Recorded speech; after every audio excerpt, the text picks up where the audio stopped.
সন্ধেবেলায় কার না কিছু খেতে ভালো লাগে বলো, সেটা পাকোড়াই হোক বা চপই হোক। বাইরে যেহেতু বৃষ্টি পড়ছিল, চা যেহেতু রেডি হয়ে গেছিলো, তাই চায়ের সাথে এই মুসুরির ডালের পাকোড়াটা বানিয়ে ফেলেছি। কিন্তু আমার তো রেডি, তোমরা তো এখনও দেখোনি, তাই ঝটপট করে তোমাদের দেখিয়ে দিই কীভাবে এই পাকোড়াটা বানালাম। মুসুরির ডালের পাকোড়া বানানোর জন্য আমি এখানে আগে থেকে প্রায় 10 থেকে 15 মিনিট আগে একটা বাটিতে মুসুরির ডালটাকে ভিজিয়ে রেখেছিলাম। এরপর তোমাদের দেখিয়ে দেবো কী কী লাগবে কুচনো পেঁয়াজ, কুচনো রসুন, তোমরা চাইলে এখানে আদা কুচি আর লঙ্কা কুচিও দিতে পারো, আর তার সাথে ধনেপাতা কুচিও কিন্তু দিতে পারো। এরপর আমি ডালটাকে বেটে নেব, তাই মিক্সার বাটিতে ডালটাকে ঢেলে নিয়েছি। আর একটা কথা, তোমরা কিন্তু ডালটা পুরোপুরি বাটবে না, একটু আধা ভাঙা করে বাটবে। পুরোপুরি বাটলে কিন্তু ভালো লাগবে না খেতে, একটু আধা ভাঙা করে ডালটা বাটলে খেতে কিন্তু খুবই সুন্দর লাগবে।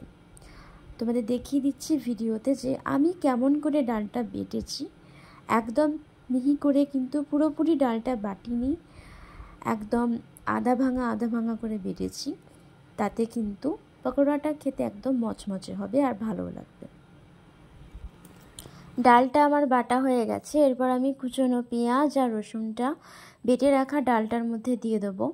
আর একটা কথা, মুসুরির ডালটা বেটে নেওয়ার আগে কাঁচা লঙ্কা দিয়ে আমি ডালটা বেটেছিলাম, তাই এখন আর কোনো কাঁচা লঙ্কা দিলাম না। তোমরা চাইলে এখন এর মধ্যে কুচনো কাঁচা লঙ্কা আর ধনেপাতা কুচিও দিতে পারো, যেহেতু আমার কাছে ধনেপাতা কুচি ছিল না তাই আর দিলাম না। আর একটা কথা, আমার এই রান্নার ভিডিওগুলো আর তার সাথে আমার আরও যে সব সুন্দর সুন্দর ভিডিও রয়েছে, সেই ভিডিওগুলো তোমাদের ভালো লাগলে প্লিজ একটু কমেন্ট করে জানিও। যেটা তোমরা করো না, তোমরা কমেন্ট করো না, আমার সত্যি খুবই খারাপ লাগে।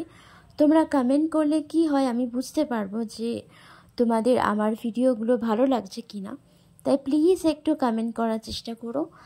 আর আমার এই ভিডিওগুলো ভালো লাগলে অবশ্যই লাইক, শেয়ার অ্যান্ড কমেন্ট করতে প্লিজ প্লিজ প্লিজ ভুলো না। বেটে রাখা ডালটার মধ্যে পেঁয়াজ আর রসুন দিয়ে ভালো করে মাখিয়ে নেওয়ার পর এরপর দিয়ে দেবো খাবার সোডা। তোমরা চাইলে এখানে বেকিং পাউডারও দিতে পারো, কিন্তু বলবো যে কোনো একটা দেওয়ার চেষ্টা করো, নয় বেকিং সোডা আর নয়তো বেকিং পাউডার। এরপর আমি দিয়ে দেবো নুন হলুদটা দিয়ে আমি ভালো করে মাখিয়ে নেব। বেটে রাখা ডালটার মধ্যে সব কিছু দিয়ে মেখে নেওয়ার পর এবার আমি পাকোড়ার সাইজ করে পাকোড়াগুলো তেলের মধ্যে ছেড়ে দেব। তাই আগে থেকে গ্যাস ওভেন জ্বালিয়ে কড়াইয়ের মধ্যে তেল দিয়ে তেলটা গরম হতে দিয়েছিলাম। তেলটা কিন্তু বেশ গরম হয়ে এসছে, তাই এবার আমি পাকোড়াগুলো আস্তে আস্তে করে তেলের মধ্যে ছেড়ে দেব। পাকোড়াগুলো ভাজার জন্য আমি এখানে সাদা তেলটা ইউজ করেছি, তোমরা চাইলে কিন্তু সর্ষের তেল দিয়েও পাকোড়াগুলো ভাজতে পারো। পাকোড়াগুলো এক এক করে তেলের মধ্যে ছেড়ে দিচ্ছি। ছেড়ে দেওয়ার পর তোমরা কিন্তু সঙ্গে সঙ্গে উল্টিয়ে নেবে না, এতে হয়তো ভেঙে যাওয়ার সম্ভাবনা থাকতে পারে। তাই কিছুক্ষণ তেলের মধ্যে ভাজতে দিয়ে ওই 5 থেকে 6 মিনিট মতো তেলের মধ্যে ভাজতে দেওয়ার পর তোমরা খুন্তি দিয়ে পাকোড়াগুলোকে উল্টে পাল্টে ভেজে নেবে, এতে হয়তো ভেঙে যাওয়ার সম্ভাবনা অনেকটাই কম থাকবে। সব পাকোড়াগুলোকে আমি একবারে তেলের মধ্যে ছেড়ে দিয়েছি, যেহেতু বেশি ভাজবো না তাই একবারেই তেলের মধ্যে ছেড়ে দেওয়ার পর ওই 5 থেকে 6 মিনিট মতো ভাজতে দিয়ে এরপর আমি খুন্তি দিয়ে ভালো করে উল্টে পাল্টে ভেজে নেব। মুসুরির ডালের পাকোড়াগুলো ভাজা কিন্তু আমার হয়ে গেছে, তাই এবার একটা প্লেটের মধ্যে ঢেলে নেব।